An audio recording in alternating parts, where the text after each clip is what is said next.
Shalom et excellent vendredi à tous les valeureux guerriers de Christ.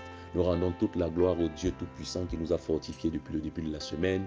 Nous voici en début de week-end et nous rendons toute la gloire à Dieu pour tout ce qu'il a fait de merveilleux dans nos vies, dans nos familles et même dans notre nation. Aujourd'hui, dans le cadre de prière lumineuse, nous voulons continuer avec la grande thématique, se corriger pour dépasser ses limites. Et pour cela, nous voulons ouvrir nos Bibles dans le livre de Proverbes, chapitre 29, le verset 15. La Bible déclare: la verge et la correction donnent la sagesse, mais l'enfant livré à lui-même fait honte à sa mère. La verge et la correction donnent la sagesse, mais l'enfant livré à lui-même fait honte à sa mère.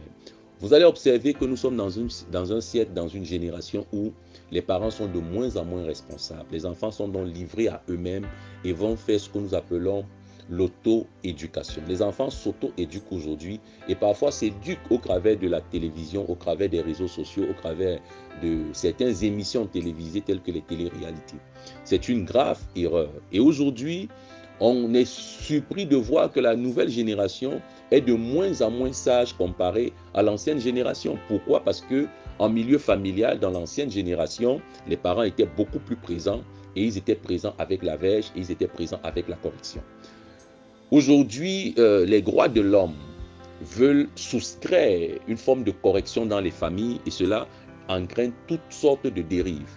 Bien aimé, la Bible est claire. Dieu ne se trompera jamais et Dieu reste la sagesse. Il va dire, la verge et la correction donnent la sagesse, mais l'enfant livré à lui-même fait la honte de sa mère. Pourquoi un enfant livré à lui-même, qui n'est pas objectif, qui n'est pas passionné par Dieu, qui n'est pas pris par l'amour du Seigneur, qui n'est pas déterminé à réaliser des exploits, cet enfant finira dans la honte, finira dans tout ce qui est merdique, tout ce qui est sale, tout ce qui est souillé, tout ce qui est impur, tout ce qui est médiocre. Et pour cela, nous devons comprendre que pour pallier à ce genre de problème, nous, en tant que parents, nous, en tant que chrétiens, on ne doit jamais ôter de nos maisons, de nos familles, la verge et la correction. Pourquoi? Parce que c'est l'un des moyens par lesquels le Seigneur passe pour donner de la sagesse à nos enfants.